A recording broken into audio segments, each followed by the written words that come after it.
Somewhere beneath the mist of the Virginia foothills lies a cache of gold, silver, and jewels valued at roughly $60 million.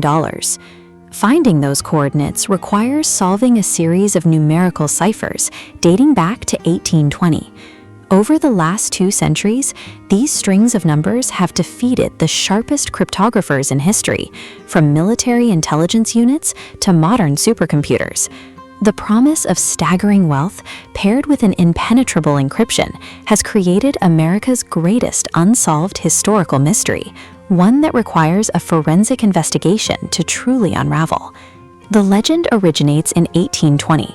A charismatic frontiersman named Thomas J. Beale checked into a Virginia tavern and eventually entrusted a locked iron box to the innkeeper before vanishing completely. 25 years later, in 1845, the innkeeper finally broke the lock. Inside, he found plain English letters and 3 sheets of paper covered entirely in numbers. The letters detailed an astonishing expedition. Beale claimed he and 30 men had discovered a massive gold and silver deposit out west, mined it for 18 months, and secretly transported thousands of pounds of precious metals back to a stone-lined vault in Virginia. To protect the cache for their heirs, Beale wrote that he divided the details into 3 numerical ciphers. Cipher 1 held the vault's location, Cipher 2 listed the inventory, and Cipher 3 named the men and their families.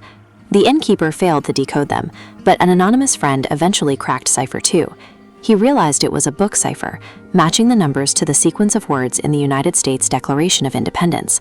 Decrypting that single page revealed the massive $60 million inventory. By leaving the location page unbroken, the author created the perfect bait, triggering a gold rush that would last over a century. Generations of prospectors have swarmed Bedford County, bringing excavators and metal detectors to tear through the local soil in search of Beale's iron pots. But the Virginia wilderness is vast and rugged. Blindly digging through miles of dense forests and rolling valleys without a specific coordinate has resulted in absolutely nothing. Frustration in the dirt pushed the search into the digital realm. Military cryptanalysts, including Colonel William F. Friedman, the pioneer of modern American cryptanalysis, attempted to break the remaining numbers. The Beale ciphers were considered so mathematically complex that they were incorporated as an official training tool for the National Security Agency. The hunt for the treasure moved from physical excavation to cryptographic analysis, as researchers realized the vault's discovery depended entirely on the math. The moment experts analyzed the text, severe flaws appeared. The author of the cracked Cipher 2 utilized a rare misprint of the declaration and made multiple basic counting errors. In 1980, cryptographer Jim Gilligley ran the unbroken Cipher 1 through a computer analysis. He discovered that while the decrypted text didn't form words, it contained highly suspicious alphabetical sequences hiding in the code, strings like A, B, F, D, E, F, G, H.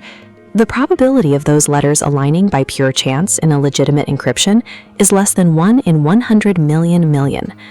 Further scrutiny came when a team of Swedish researchers conducted advanced statistical analysis on ciphers 1 and 3.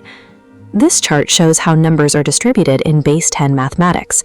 While a genuine cryptographic key produces a flat, uniform distribution, the Beale numbers are wildly uneven.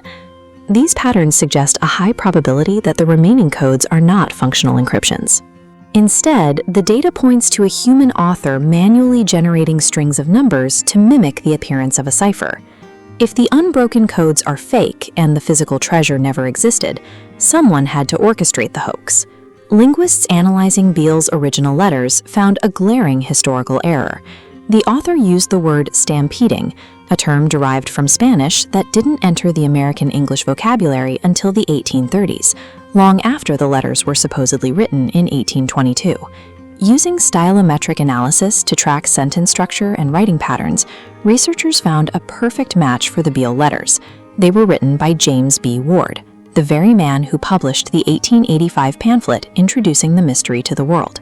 Ward was a known Freemason, leading some researchers to view the story of 30 men finding a hidden vault as a Masonic allegory.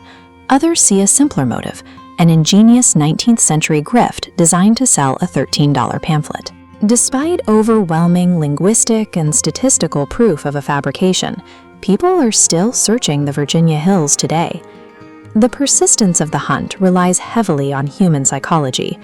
We possess an innate desire to find patterns in chaos and a deep willingness to believe in a world where sudden fortune is buried just beneath our feet. Believers continue to arrive, armed with ground-penetrating radar, fresh algorithms, and shovels, refusing to let the legend fade into history.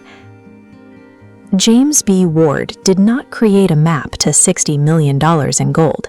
Instead, he engineered an unbreakable psychological puzzle, securing his invention as America's most enduring mystery.